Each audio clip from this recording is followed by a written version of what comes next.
Hello guys, welcome to வியோமலர்ஸ். நான் தான் உங்க கோகுல். நம்ம கண்டினியூவா 3D பிரிண்டிங்கோட செட்டிங்ஸை பத்தி பார்த்துட்டு இருக்கோம். நிறைய பேருக்கு ஒரு டவுட் இருக்கும், ஏன்டா 3D பிரிண்டரை விட்டுட்டு 3D பிரிண்டரோட செட்டிங்ஸை மட்டும் அந்த பிரிண்டருக்கு கொடுக்கக்கூடிய செட்டிங்ஸை மட்டும் நம்ம இவ்வளோ டீட்டெயிலாக பார்க்குறோம் அப்படின்னு. ஏன்னா பிரிண்டரை ஆப்ரேட் பண்றது ரொம்ப ஈஸி, பட் ஆனால் அந்த பிரிண்டருக்கான செட்டிங்ஸ் தெரிஞ்சு வச்சுக்கிறது தான் ரொம்ப ரொம்ப முக்கியம். அந்த செட்டிங்ஸை நம்ம கரெக்டாக டீட்டெயிலாக தெரிஞ்சு வச்சிருந்தோம்னாவே நம்ம கரெக்டான ஒரு பிரிண்டை வந்து ஃபினிஷ் பண்ணி எடுக்க முடியும். வாங்க அது என்னென்ன டெக்னிக்ஸ் நம்ம யூஸ் பண்ண போறோம் அப்படிங்கறத நம்ம பார்க்கலாம். வாங்க இப்போ பேம்போ ஸ்டுடியோட செட்டிங்ஸ் நம்ம ஆல்ரெடி ஃபர்ஸ்டே பார்த்துருக்கோம். இப்போ மற்ற பார்ட்ஸ் எல்லாம் நம்ம பார்க்கலாம். இப்போ அந்த செட்டிங்ஸ் எல்லாம் பார்க்கறதுக்கு ஒரு ஆப்ஜெக்டை வந்து நான் ஆட் பண்ணிக்கிறேன். ஆட் பண்ணி நம்ம ஆல்ரெடி கட் அண்ட் கனெக்டர்ஸ் வரைக்கும் நம்ம வந்து பார்த்துருக்கோம். இப்போ இந்த செட்டிங்ஸ் வரைக்கும் நம்ம வந்து பார்த்துருக்கோம். எப்படி வந்து பெயிண்ட் பண்ணுறது, எப்படி சீம் லைன் வரையிறது, அது எல்லாமே பார்த்துருக்கோம். இப்போ இந்த ஆப்ஷன் என்ன அப்படிங்கிறத பார்க்கலாம். பிரிம் இயர்ஸ் அப்படின்னா என்னன்னா, நம்ம வந்து இந்த ஆப்ஜெக்ட் வந்து பில்டு பிளேட்லேயே கரெக்டாக ஒட்டிக்கிறதுக்காக நம்ம யூஸ் பண்ணுறதா நம்ம வந்து பிரிம் இயர்ஸ் அப்படின்னு சொல்லுவோம். இந்த ஆப்ஜெக்ட் மூலிமா இப்போ நம்ம இது பண்ணிட்டோம்னா இந்த ஆப்ஜெக்டை கடைசியாக ரிமூவ் பண்ணி எடுத்துக்க முடியும். இந்த ஆப்ஜெக்டை யூஸ் பண்ணுறது மூலிமா, இந்த செட்டிங்ஸை யூஸ் பண்ணுறது மூலிமா ஆப்ஜெக்ட் வந்து பில்டு பிளேட்ல அப்படியே ஒட்டியிருக்கும். இங்கே பாருங்க, ஸ்லைஸ் பண்ணியிருக்கேன். நம்ம வந்து பிரிம்ல வந்து நம்ம பெயிண்டேட் வந்து இங்கே கொடுக்கணும். இங்கே பாருங்க, குளோபுல் இருக்கு.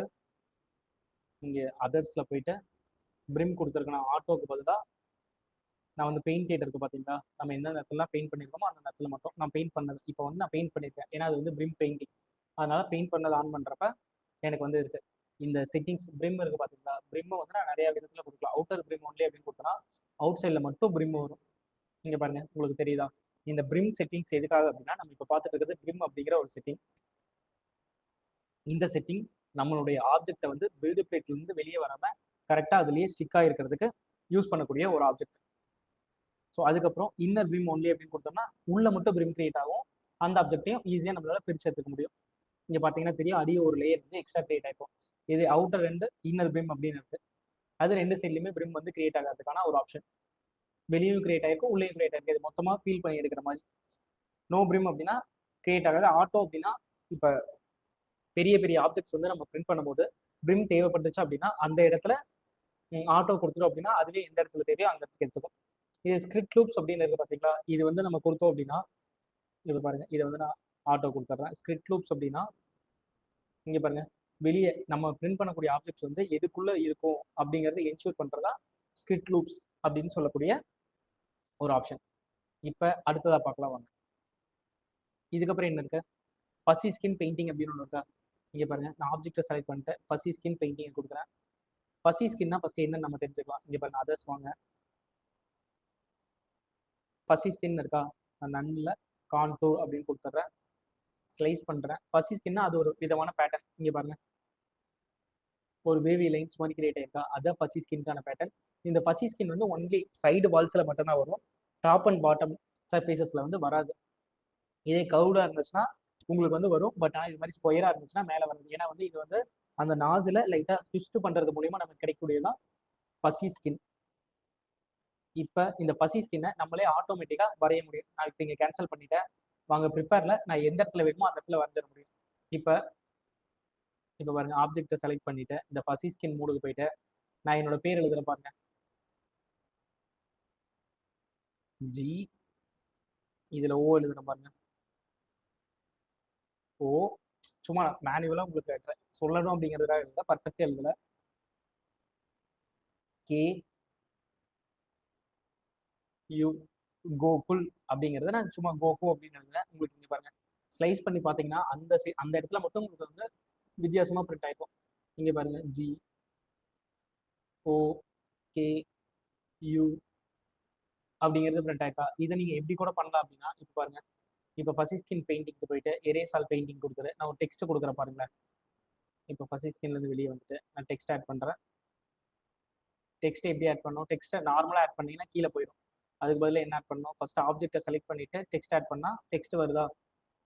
இப்போ நான் டெக்ஸ்டோட சைஸை வந்து நான் கொஞ்சம் சின்னது பண்றேன், 13க்கு பதிலாக 11 அப்படின்னு வச்சுக்கிறேன். இப்போ இது இருக்கா.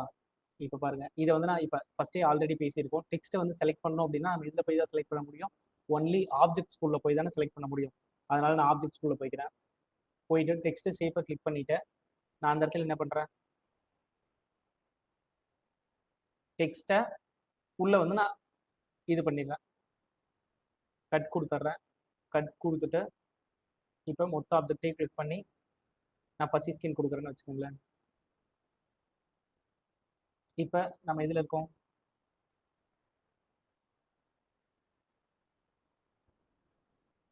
டெக்ஸ்ட் ஷேப் முடிஞ்சது, கியூப் மொத்தமாக இருக்கு.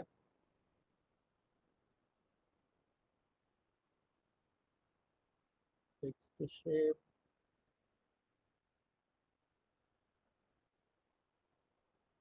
கட்டு தான் கொடுத்துருக்கு. இப்போ இந்த ஆப்ஜெக்டை செலக்ட் பண்ணிட்டு ஃபஸி ஸ்கின்னுக்கு போயிட்டு, ஃபஸி ஸ்கின் பெயிண்டிங் தானே, எந்த இடத்துல நம்ம ஃபஸி ஸ்கின் வரையலாம், இங்கே வரையுமா. இப்போ நான் டெக்ஸ்ட்னு சும்மா அந்த டெக்ஸ்ட்டை அது மேலேயே வரைகிறேன், நீங்கள் வேறு இதில் கூட வரைஞ்சிக்கலாம்.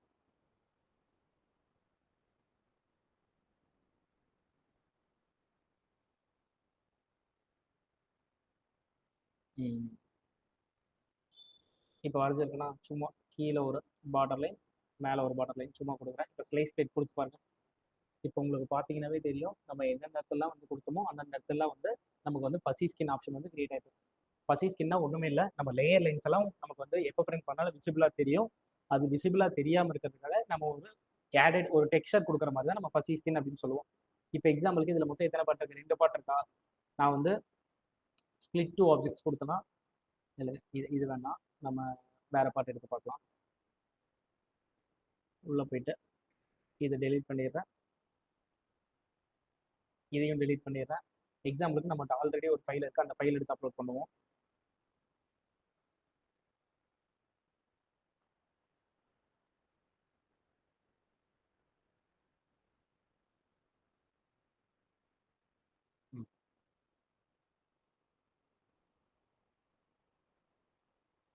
எஸ் கொடுத்துறேன். இப்போ பார்த்தீங்கன்னா எப்படி இருக்கு, நமக்கு வந்து ஒரு ஆர்மி மேன் வந்து கண்ணை வச்சுட்டு இருக்க மாதிரி இருக்கா. இப்போ இதை நான் என்ன பண்ணுறேன்னா, இந்த இடத்துல ஓ இருக்கா, ஓனா வந்து ஸ்பிளிட் பண்ணுறது அர்த்தம், ஆப்ஜெக்டை ஸ்பிளிட் பண்ணுற ஆப்ஷன். இப்போ நான் இதை கிளிக் பண்ணேன் அப்படின்னா என்ன ஆகும் பாருங்க, மேன் தனியாக பிரிஞ்சுட்டா, கன்னு வந்து தனியாக பிரிஞ்சிச்சு. இதுக்கு வந்து எப்படி இருக்கணும் அப்படின்னா, மேன் தனியாக ஒரு இதாக இருக்கணும், கன்னு தனியாக ஒரு இதாக இருக்கணும். அதாவது நம்ம டிசைன் பண்ணும்போது தனித்தனியாக பண்ணி இருந்திருக்கணும், உள்ளே கொண்டு வரும்போது அது ஒன்றா கொடுத்துருந்துருப்பாங்க. அப்போ இது மாதிரி வந்து நம்ம கண்டிஷனில் தனியாக பிரியறதுக்கான சான்சஸ் கிடைக்கும். இதுதான் வந்து ஓ. இப்போ இது வந்து மெஷர், இது வந்து நம்ம ஏதாவது கட் பண்ணோம்னா, இப்போ பாருங்க எக்ஸாம்பிளுக்கு நான் ஒரு ஆப்ஷன், இந்த ஆப்ஜெக்ட்டை வந்து நான் கட் பண்ணி காமிக்கிறேன் பாருங்க. பர்ஃபார்ம் கட் கொடுத்து கட் பண்ணிட்டேன். இப்போ இதேவே நான் அசம்பிளி வியூவில் போய் பார்த்தேன்னா அது எப்படி வந்து கட் ஆகிருக்கு, எப்படி அது அசம்பிள் ஆகும் அப்படிங்கிறத நம்மளால செக் பண்ண முடியும். இப்போ இந்த வீடியோவில் நம்ம என்னென்ன பார்த்துருக்கோம் அப்படிங்கிறத நான் சொல்கிற பாருங்க. ஜஸ்ட் நம்ம ஆல்ரெடி இது எல்லாமே பார்த்தாச்சு. எப்படி பிரிம் செட்டிங்ஸை யூஸ் பண்ணுறது அப்படின்னு பார்த்தோம். பிரிம்ல நிறைய டைப்ஸ் இருக்குது. நம்ம பிரிம் எங்கே போய் பார்க்க முடியும், அதர்ஸில் போனோம்னா நம்மளால வந்து பிரிம்மை வந்து ஈஸியாக பார்க்க முடியும். அதுக்கப்புறம் ஃபஸி ஸ்கின் அப்படிங்கிற ஒரு ஆப்ஷனை வந்து நம்ம எக்ஸ்ப்ளோர் பண்ணியிருக்கோம். அதுக்கப்புறம் என்னது கட் அண்ட் கனெக்டர்ஸ் அப்படிங்கிறத வந்து நம்ம பார்த்துருக்கோம். அது இல்லாமல் எப்படி வந்து கட் பண்ணால் அசம்பிளி வியூவில் பார்க்கறது அப்படிங்கிறத பார்த்துருக்கோம். இல்லைங்க, இப்போ வந்து நான் இதை மறுபடியும் பழையபடியே கொண்டு போயிடுறேன். இப்போ இந்த ஆர்மி மேன் இருக்கார் பார்த்தீங்களா, இந்த ஆர்மி மேனை மட்டும் வச்சு நான் இன்னொரு எக்ஸ்ட்ரா கான்செப்ட் சொல்லிக்கிறேன். நம்ம ஆல்ரெடி சப்போர்ட்ஸ் வந்து நமக்கு வந்து ஆட்டோமேட்டிக்காக கிரியேட் பண்ண தெரியும். இங்கே பாருங்க, சப்போர்ட்ஸ் நான் ஜென்ரேட் பண்ணுறேன், ஸ்லைஸ் பண்ணுறேன். இப்போ சப்போர்ட் அதுவே ஆட்டோமேட்டிக்காக ஜென்ரேட் ஆகும் பாருங்க. நம்ம ட்ரீ சப்போர்ட் தான் கொடுத்துருக்கோம், ட்ரீ கிரியேட் ஆகுதா. இருந்தாலும் எல்லா இடத்துலையுமே கிரியேட் ஆகி தான் இருக்கு. இருந்தாலும் நான் என்ன நினைக்கிறேன், நான் என்ன ஃபீல் பண்ணுறேன் அப்படின்னா, இந்த இடத்துல கரெக்டாக பிரிண்ட் பண்ணாதோ அப்படிங்கிறத நான் ஃபீல் பண்ணுறேன். அப்போ நான் என்ன பண்ண முடியும் என்னால், ஸோ மேனுவலாக நம்ம சப்போர்ட் கிரியேட் பண்ணலாம். கரெக்டு தானே. அதுதான் சப்போர்ட்ஸ் பெயிண்டிங் அப்படின்னு ஒரு ஆப்ஷன் இருக்குது. இங்கே பாருங்க, இந்த சப்போர்ட்ஸ் பெயிண்டிங் ஆப்ஷனை கிளிக் பண்ணிட்டு எந்தெந்த இடத்துல எனக்கு மேனுவலாக தேவையோ அந்தந்த இடத்துல நான் வந்து மேனுவலாக கிரியேட் பண்ணிக்கிறேன். இங்கே பாருங்க, இங்கே தானே எனக்கு மேனுவலாக தேவைன்னு நான் யோசிக்கிறேன். இங்கே மட்டும் நான் பெயிண்ட் பண்ணுறேன், அதோட உங்களுக்கு ஆட்டோ சப்போர்ட்டும் இருக்கும், சேர்ந்து இருக்கும். இப்போ பாருங்க, இப்போ ஃபர்ஸ்ட் வந்து இந்த இடத்துல சப்போர்ட்ஸ் கிடையாது, இப்போ இந்த இடத்துல சேர்த்து நமக்கு வந்து சப்போர்ட்ஸ் ஜென்ரேட் ஆயிருக்கு. ஸோ இதில் நம்ம என்னென்ன பார்த்துருக்கோம் அப்படிங்கிறத நான் இன்னொரு டைம் சொல்கிறேன். கட் அண்ட் கனெக்டர்ஸ் யூஸ் பண்ணால் எப்படி அசம்பிளி வியூவில் பார்க்கறது அப்படிங்கிறத ஒரு ஆப்ஷன் பார்த்தோம். அதுக்கப்புறம் சப்போர்ட் பெயிண்டிங் நம்ம ஆட்டோமேட்டிக்காக கொடுத்தாலும் எப்படி மேனுவலாக எக்ஸ்டெண்ட் பண்றது அப்படிங்கிறத பார்த்துருக்கோம். அதுக்கப்புறம் சீன் பெயிண்டிங் நமக்கு ஆல்ரெடி தெரியும். இப்போ பாருங்க,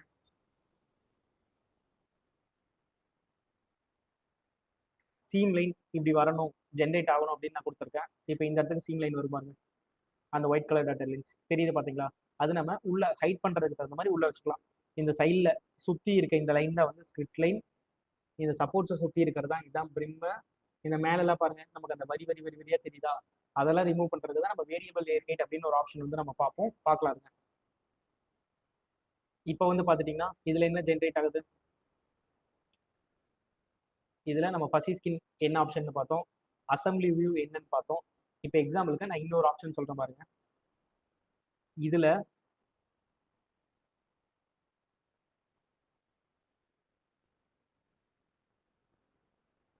நான் இதேவே வந்து ஒவ்வொரு இடத்துலையும் காப்பி பண்ணி பேஸ்ட் பண்ணிட்டு இருக்கிறதுக்கு பதிலாக ஃபில் பிட் வித் காப்பீஸ் அப்படிங்கிற ஒரு ஆப்ஷன் கொடுத்துட்டுனா இதே காப்பீஸ் பிட்ல எவ்வளவு மேக்ஸிமம் வைக்க முடியுமோ அவ்வளவு வந்து வச்சிடணும்னு வச்சுக்கோங்களேன். அதுவே ஆட்டோமேட்டிக்கா எந்தெந்த பிளேஸ்ல வந்து வச்சா சப்போர்ட் ஜென்ரேட் ஆகுறதுக்கு தகுந்த மாதிரி அதுவே வச்சிடும். நாம இப்ப இந்த ஆப்ஜெக்டை ரைட் கிளிக் பண்ணா இது மாதிரி நிறைய ஆப்ஷன்ஸ் வருது பாத்தீங்களா? இந்த ஆப்ஷன்ஸ் ஒவ்வொன்றா நாம அடுத்த வீடியோல பார்க்கலாம்.